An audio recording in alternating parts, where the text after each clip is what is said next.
شروع اللہ کے نام سے جو بڑا مہربان نہایت رحم کرنے والا ہے۔ بسم اللہ الرحمن الرحیم۔ یہ تسبیح وہی پڑھتا ہے جسے اللہ چاہتا ہے۔ زمین سے آسمان تک شہرت دینے والی تسبیح، جب بھی مجھے یاد کرو اس تسبیح کے ذریعے پکارو۔ محترم ناظرین، زمین سے آسمان تک شہرت دینے والی دعا، یہ دعا وہی پڑھتا ہے جسے اللہ تعالیٰ چاہتا ہے۔ اس دعا کو کسی بھی مقصد یا کسی بھی حاجت اور پریشانی کے لیے ضرور پڑھیں۔ اسلام وہ دین ہے جس میں ساری پریشانیوں، مشکلوں، بیماریوں، مصیبتوں اور دکھوں کا حل موجود ہے۔ اسلام کے سائے تلے زندگی گزارنے سے غربت دور ہو سکتی ہے، بیماری کا علاج ہو سکتا ہے، ہر پریشانی کا حل ہو سکتا ہے، غموں کا اختتام ہو سکتا ہے، دعائیں قبول ہو سکتی ہیں، مرادیں پوری ہو سکتی ہیں، قسمت سنور سکتی ہے، کیونکہ ایک مومن کا اس بات پر ایمان ہونا چاہیے کہ ہمارا اصل مددگار صرف اور صرف اللہ تعالیٰ ہیں، اس کے علاوہ کوئی مددگار نہیں، جیسا کہ خود قرآن پاک میں رب اس کی گواہی دیتا ہے، اور وہی سب سے بہتر مددگار ہے۔ تو جس کا مددگار اللہ ہو اسے دنیا کی کوئی طاقت نقصان نہیں پہنچا سکتی۔ یہ ضمانت بھی اللہ تعالیٰ نے خود دی ہے، فرمانے پروردگار ہے کہ اگر اللہ تعالیٰ تمہاری مدد کرے تو تم پر کوئی غالب نہیں آ سکتا، اگر وہ تمہیں چھوڑ دے تو اس کے بعد کون ہے جو تمہاری مدد کرے۔ ایمان والوں کو اللہ تعالیٰ پر ہی بھروسہ رکھنا چاہیے، تو اس کے لیے ہم مسلمانوں کو دعا کرنی چاہیے، کیونکہ دعا حضور صلی اللہ علیہ وآلہ وسلم کا ہتھیار ہے، اور یہ دعا وہ دعا ہے جو اللہ پاک نے خود نبی کریم صلی اللہ علیہ وآلہ وسلم کو سکھائی کہ جب بھی مجھے پکارو اس دعا کے ذریعے پکارو۔ آپ اس دعا کو کسی بھی حاجت، مقصد، دولت، رزق، بیماری سے شفا کے لیے پڑھ سکتے ہیں۔ اگر آپ کی کوئی بھی پریشانی یا مشکل ہے جس سے آپ نکلنا چاہتے ہیں تو پورے دل سے آپ نے اس عمل کو کرنا ہے، اس دعا کو پڑھنا ہے۔ انشاءاللہ آپ کی پریشانی دور اور حاجت پوری ہوگی۔ محترم ناظرین، مسلمان ہونا مطلب کہ اللہ کے سامنے جھکنا، ایسا جھکنا کہ بندہ اللہ کے لیے خود کو خالی کر دے، یعنی اپنی خواہشات کو، اپنی چاہت کو اس کی چاہت کے مطابق بنا لے، جیسا وہ چاہتا ہے ویسا بن جائے، اور اپنی چاہت اور ارادے کو اس کی چاہت اور ارادے کے ماتحت جانے، کیونکہ مشیت الہی اصل ہے اور مشیت خاکی فرع، یعنی اس کا ہر ارادہ اللہ کے ارادے کے اور اس کے اذن کا محتاج ہے۔ ایک بندہ کسی چیز کے حصول کے لیے بہت محنت کرتا ہے، پر لاکھ کوششوں کے باوجود بھی وہ اسے حاصل نہیں کر پاتا، اور کسی کو کوئی چیز بنا کسی محنت کے مل جاتی ہے، تو ان سب مراحل میں اللہ کی مشیتیں شامل حال ہوتی ہیں، یعنی آپ کا کوشش کرنا اللہ کی چاہت کے سبب سے تھا، نہ ملنا بھی اسی کی چاہت کے سبب سے ہے، اور کسی کو بنا محنت کے کچھ مل جانا بھی رب کی مشیت کے سبب سے ہے، حتیٰ کہ ہر اچھا عمل اور نیکی کی توفیق سب اسی کی مشیت کے سبب سے ہے۔ اللہ نہ چاہے تو ہمیں توفیق نہ دے، نہ دعا مانگنے کی، نہ نیک عمل کی۔ قرآن پاک میں اسی کے متعلق مذکور ہے، اللہ نہ چاہے تو تم چاہ بھی نہیں سکتے۔ سورۃ کہف میں، اور ہرگز کسی چیز کے متعلق نہ کہنا کہ میں کل یہ کرنے والا ہوں، مگر یہ کہ اللہ چاہے، اور جب تم بھول جاؤ تو اپنے رب کو یاد کر لو، اور یوں کہو کہ قریب ہے کہ میرا رب مجھے اس واقعے سے زیادہ قریب ہدایت کا کوئی راستہ دکھائے۔ سورۃ الدہر میں اللہ پاک ارشاد فرماتے ہیں، ترجمہ: بے شک ایک نصیحت ہے تو جو چاہے اپنے رب کی طرف راہ اختیار کرے، اور تم جو کچھ نہیں چاہتے مگر یہ کہ اللہ چاہے، بے شک اللہ خوب علم والا، بڑا حکمت والا ہے، وہ اپنی رحمت میں جسے چاہتا ہے داخل فرماتا ہے، اور ظالموں کے لیے اس نے دردناک عذاب تیار کر رکھا ہے۔ اور تم کچھ نہیں چاہ سکتے مگر یہ کہ اللہ چاہے، تو جو سارے جہانوں کا رب ہے اس کی تو یہ شان ہے کہ جب وہ کسی چیز کا ارادہ کرتا ہے تو اتنا ہی فرما دیتا ہے کہ ہو جا، سو وہ ہو جاتی ہے۔ بس وہ ذات پاک ہے جس کے ہاتھ میں ہر چیز کا کامل ہے، اختیار ہے، اور اسی کی طرف تم لوٹائے جاؤ گے۔ سورۃ انعام میں اللہ پاک ارشاد فرماتے ہیں، اور جو لوگ ہماری آیتوں کو جھٹلاتے ہیں وہ بہرے اور گونگے ہیں، اندھیروں میں ہیں، اللہ جسے چاہے گمراہ کر دے اور جسے چاہے سیدھی راہ پر ڈال دے۔ اس کائنات کا رب اللہ تبارک و تعالی ہے، اسی کے حکم کے تابع یہ پوری کائنات ہے، اس کے حکم کے برخلاف ایک پتا بھی حرکت نہیں کر سکتا۔ تاہم اللہ تعالیٰ نے بندے کو اختیار دیا ہے کہ اگر چاہو تو میری مشیت کے آگے سر کو جھکا کر مومنین، صالحین اور مقربین میں شامل ہو جاؤ۔ چاہو تو انکار کر کے مکرین اور منافقین میں اپنا نام لکھوا لو۔ تو پتہ چلا بندہ مختار بھی اور کچھ مقامات پر مجبور بھی، لیکن بعض پرس وہاں ہوگی جہاں وہ مختار ہے۔ تو اب یہ بندے کے اختیار میں، چاہے تو ہدایت و شکر گزاری کی راہ اختیار کرے اور چاہے تو کفر اور ناشکری کی راہ اختیار کرے۔ یہی حکمت خداوندی ہے۔ قرآن پاک میں اس کے متعلق اس طرح بیان کیا گیا ہے: بے شک ہم نے انسان کو ایک مرکب بوند سے پیدا کیا، ہم اس کی آزمائش کرنا چاہتے تھے، بس ہم نے اسے سننے والا، دیکھنے والا بنا دیا۔ بے شک ہم نے اسے راستہ دکھا دیا، یا تو وہ شکر گزار اور یا تو ناشکرا۔ اور جان کی اس کی جس نے اس کو درست کیا، پھر اس کو اس کی بدی اور نیکی سمجھائی، پھر جو چاہے مان لے اور جو چاہے انکار کر دے۔ یہ یقینی دن ہے، پس جو چاہے اپنے رب کے پاس ٹھکانہ بنا لے۔ قرآن مکمل ضابطہ حیات ہے۔ جہاں اللہ اور بندے کی معیشت کا ذکر اس میں موجود ہے، وہیں دوسری جانب اس میں بندوں کو آداب بندگی کا طریقہ بھی سکھایا گیا ہے، اور وہ یہ ہے کہ اچھے کام سے پہلے انشاءاللہ کہے۔ اللہ کی چاہت ہی وہ مقام ہے جس کو پا کر صحابہ کرام رضی اللہ عنہ کے درجے پر فائز ہوئے۔ یہی وہ مقام ہے جس کو پا کر اولیاء اللہ مقام ولایت پر فائز ہوئے۔ اپنی چاہت کو اس کی چاہت میں ڈھالنا ہی بندگی ہے۔ وجود کو خواہشات سے خالی کرنا اور اسی کا ہو جانا ہی بندگی ہے۔ ہم دنیا میں آئے ہی اللہ کے لیے ہیں، ہم یہاں موجود ہی اللہ کے لیے ہیں۔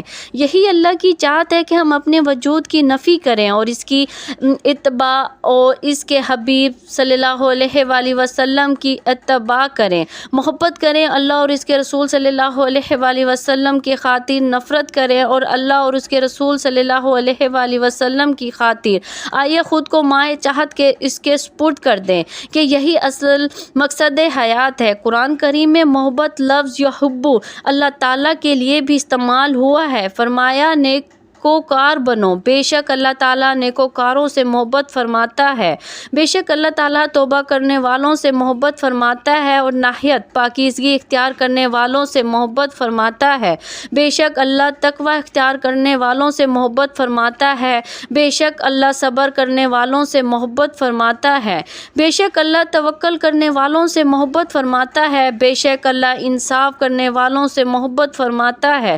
بے شک اللہ تعالیٰ ان سے محبت فرماتا ہے جو اس کی راہ میں سیسا پلائی ہوئی دیوار بن کر چاہت کرتے ہیں۔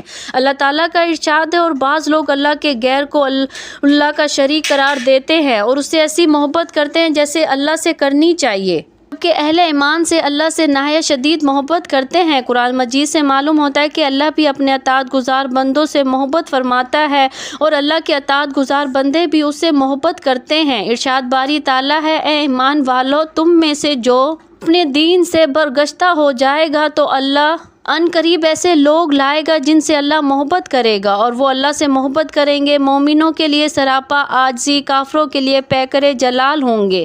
اللہ کی راہ میں جہاد کریں گے اور کسی ملامت کرنے والے کی ملامت سے نہیں ڈریں گے۔ یہ اللہ کا فضل ہے، جسے چاہتا ہے دیتا ہے۔ اللہ بڑی وسعت والا اور بہت علم والا ہے۔ حدیث پاک بہت علم والا ہے۔ حدیث پاک میں حضرت انس رضی اللہ عنہ بیان کرتے ہیں: ایک شخص نے نبی صلی اللہ علیہ وآلہ وسلم سے قیامت کے بارے میں پوچھا اور کہا: قیامت کب آئے گی؟ آپ صلی اللہ علیہ وآلہ وسلم نے فرمایا: یہ بتاؤ تم نے قیامت کے لیے تیاری کیا کر رکھی ہے؟ اس نے عرض کی: اور تو کچھ نہیں مگر اتنی بات ہے کہ میں اللہ اور اس کے رسول صلی اللہ علیہ وآلہ وسلم سے محبت کرتا ہوں۔ آپ صلی اللہ علیہ وآلہ وسلم نے فرمایا: تمہارا حشر اسی کے ساتھ ہوگا جس سے تو محبت کرے گا۔ حضرت انس رضی اللہ عنہ نے کہا: ہمیں کسی چیز سے اتنی خوشی نہیں ہوئی جو رسول اللہ صلی اللہ علیہ وآلہ وسلم کے اس ارشاد سے ہوئی: تمہارا حشر اسی کے ساتھ ہوگا جس سے تو محبت کرے گا۔ حضرت انس رضی اللہ عنہ نے کہا: پس میں نبی صلی اللہ علیہ وآلہ وسلم اور ابو بکر اور عمر رضی اللہ عنہ سے محبت کرتا ہوں اور مجھے یقین ہے کہ اس محبت کے باعث آخرت میں ان کے ساتھ رہوں گا، اگرچہ میرے اعمال ان کے پائے کے نہیں ہیں۔ محبت کے اظہار کے لیے عشق کا لفظ بھی استعمال ہوتا ہے، لیکن قرآن کریم اور کسی حدیث صحیح میں اس کا لفظ کا استعمال نہیں آیا۔ عشق پسندیدہ معنوں میں بھی استعمال ہوتا ہے اور بعض اوقات نفس کے لیے بھی استعمال ہوتا ہے۔ اگرچہ صوفیہ کرام کے ہاں عشق کا لفظ استعمال ہوا ہے اور ظاہر ہے کہ اس کا استعمال پاکیزہ محبت کے غلبے کے اظہار کے لیے ہوتا ہے۔ اللہ تعالیٰ کا ارشاد ہے، جو لوگ دنیا میں پیشوا بنائے گئے تھے، جب قیامت کے دن وہ عذاب دیکھیں گے اور ان کے سارے رابطے ٹوٹ جائیں گے تو وہ اپنے پیروکاروں سے لا تعلقی اختیار کریں گے اور ان کے پیروکاروں سے لا تعلقی اختیار کریں۔ ان پیروکاروں کہیں گے، کاش ہمیں ایک بار دنیا میں لوٹ جانے کا موقع ملے تو ہم بھی اسی طرح ان سے اعلان لا تعلقی کریں جس طرح انہوں نے ہم سے تعلق توڑ لیا ہے۔ اس کے برعکس اللہ تعالیٰ فرماتا ہے، دنیا میں جو لوگ ایک دوسرے سے دوستی کا دم بھرتے تھے، آج قیامت کے دن ایک دوسرے کے دشمن ہو جائیں گے، مگر متقی لوگوں کا تعلق آخرت میں بھی قائم رہے گا۔ بے شک متقین باغات اور میٹھے چشموں میں ہوں گے، ان سے کہا جائے گا، تم بے خوف ہو کر سلامتی کے ساتھ ان میں داخل ہو جاؤ اور ہم ان کے دلوں سے رنجشیں نکال دیں گے۔ وہ بھائیوں کی طرح آمنے سامنے مسند نشین ہوں گے۔ جس دن ان کے چہرے جہنم کی آگ میں لپلٹ دیے جائیں گے تو وہ کہیں گے، کاش ہم نے اللہ اور اس کے رسول صلی اللہ علیہ وآلہ وسلم کی اطاعت کی ہوتی۔ اور وہ کہیں گے، ہمارے رب، ہم نے اپنے سرداروں اور اپنے بڑوں کا کہنا مانا تو انہوں نے ہمیں راہ راست سے بھٹکا دیا۔ اے ہمارے رب، ان کو دھرایا عذاب دے، ان پر بہت بڑی لعنت فرما۔ محترم ناظرین، اب چلتے ہیں وظیفے کی جانب۔ محترم ناظرین، اس دعا کی ایک تسبیح روزانہ پڑھ لیا کریں۔ وہ دعا ہے، ربک اغفر لی وارحم وانت خیر الراحمین۔ اور تم عرض کرو، اے میرے رب، بخش دے اور رحم فرما اور تو سب سے برتر رحم کرنے والا ہے۔ محترم ناظرین، اس دعا کو اتنی عاجزی سے پڑھیں کہ آپ کی دعا فوراً قبول ہو، کیونکہ جب گناہ گار بندہ روتا ہے تو عرش الہی ہل جاتا ہے، جیسا کہ ماں کا دل بچے کے رونے سے پھر فوراً اس بندے کی دعا قبول کی جاتی ہے، اسے بخش دیا جاتا ہے، پھر وہ بندہ زمین اور آسمان پر سب کا پیارا بندہ بن جاتا ہے۔ تو اللہ پاک اپنے بندے کی دعاؤں کو قبول فرماتا ہے۔ تو آپ نے بھی اس عمل کو پورے دل سے کرنا ہے۔ پوری کائنات اور اس کی ہر شے اپنے پورے وجود سے اس حقیقت پر گواہی دے رہی ہے کہ جس نے اس کو پیدا کیا اور جو اس کی پروردگاری اور نگہبانی کر رہا ہے، اس کی ذات ہر عیب، نقص اور کمزوری سے منزہ ہے، وہ اس سے بالکل پاک ہے، اس کی خدائی میں کوئی اور شریک نہیں۔ ارشاد بانی ہے، ترجمہ اس کی پاکی ساتوں آسمان اور زمین اور وہ ساری چیزیں بیان کر رہی ہیں زمین اور آسمان میں ہیں، کوئی ایسی چیز نہیں جو اس کی حمد کے ساتھ اس کی تسبیح نہ کر رہی ہو، مگر تم ان کی تسبیح نہیں سمجھتے۔ حقیقت یہ ہے کہ وہ بڑا ہی بردبار اور درگزر کرنے والا ہے۔ کائنات کا ہر ذرہ اللہ تعالیٰ کی تسبیح بیان کرتا ہے، ہر طلوع و غروب ہونے والے سورج کے ساتھ۔ کائنات کی ہر شے حمد کے ساتھ اللہ تعالیٰ کی تسبیح بیان کرتی ہے۔ حمد کے ساتھ تسبیح بیان کرنے کا مطلب یہ ہے کہ ہر شے نہ صرف یہ کہ اپنے خالق اور رب کا عیوب اور نقائص اور کمزوریوں سے پاک ہونا ظاہر کر رہی ہے، بلکہ اس کے ساتھ وہ اس کا تمام کمالات سے منصف اور تمام تعریفوں کا مستحق ہونا بھی بیان کر رہی ہیں۔ ایک ایک چیز اپنے پورے وجود سے یہ بتا رہی ہے کہ اس کا ثانیہ اور منتظم وہ ہے جس پر سارے کمالات ہو گئے، اور حمد اگر ہے تو بس اسی کے لیے ہے۔ انسان اشرف المخلوقات کے علاوہ زمین پر اللہ تعالیٰ کا خلیفہ ہے، اسے سب سے زیادہ تسبیح بیان کرنی چاہیے تھی، مگر افسوس یہ کہ اپنے خالق اور مالک کے ذکر سے غافل ہے۔ اللہ تعالیٰ نے انسانوں پر جو انعامات فرمائے ہیں ان کے بدلے میں اگر ہمارا رواں بھی ساری زندگی تسبیح و تحمید میں لگا رہے تب بھی کم ہے۔ ارشاد رسول کریم ہے، ہر روز جب سورج طلوع ہو کر بلند ہوتا ہے تو کائنات میں اللہ تعالیٰ کی مخلوقات میں کوئی بھی چیز ایسی باقی نہیں رہتی جو اللہ تعالیٰ کی تسبیح و تحمید نہ بیان کرتی ہو، سوائے شیطانوں اور غافل انسانوں کے۔ درجات بالا آیت کے آخر میں فرمایا گیا، حقیقت یہ ہے کہ وہ بڑا ہی بردبار اور درگزر کرنے والا ہے، یعنی اس کا حلم اور شان غفاری ہے کہ تم اس کی جناب میں گستاخیوں پر گستاخیاں کیے جاتے ہو اور اس پر طرح طرح کے بہتان تراشتے ہو، پھر بھی وہ درگزر کیے چلا جا رہا ہے، نہ رزق بند کرتا ہے، نہ اپنی نعمتوں سے محروم کرتا ہے، اور نہ ہر گستاخ پر فوراً بجلی گرا دیتا ہے۔ پھر یہ بھی اس کی بردباری اور اس کے درگزر ہی کا ایک کرشمہ ہے کہ وہ افراد کو بھی اور قوموں کو بھی سمجھنے اور سنبھلنے کے لیے کافی مہلت دیتا ہے۔ تمام تعریفات اللہ تعالیٰ کے لیے ہیں، اس کے احسان پر اس کے لیے شکر ہے، اس کی توفیق اور نوازش پر آسمانوں کی گرج اس کی تسبیح و تعریف کرتی ہے اور فرشتے بھی اس کے خوف سے، اور کوئی ایسی چیز نہیں جو اس کی تسبیح و تحمید نہ کرتی ہو۔ میں گواہی دیتی ہوں کہ اللہ کے سوا کوئی معبود برحق نہیں۔ نہیں، اس کا کوئی شریک نہیں۔ مومن کے لیے اللہ کی انسیت اور اس کا ذکر، تسبیح اور حمد سے حاصل ہونے والی دلی تسکین سے بڑھ کر کوئی نعمت نہیں۔ اور میں گواہی دیتی ہوں کہ محمد صلی اللہ علیہ وآلہ وسلم اللہ کے بندے اور اللہ کے رسول ہیں، جو لوگوں میں سب سے زیادہ اللہ تعالیٰ کا وسیع علم رکھنے والے، اللہ تعالیٰ کی سب سے زیادہ تسبیح اور ذکر کرنے والے اور اللہ تعالیٰ سے سب سے زیادہ ڈر اور خشیت رکھنے والے ہیں۔ وہ ذات پاک ہے جس کے ہاتھ میں ہر چیز کی بادشاہت ہے۔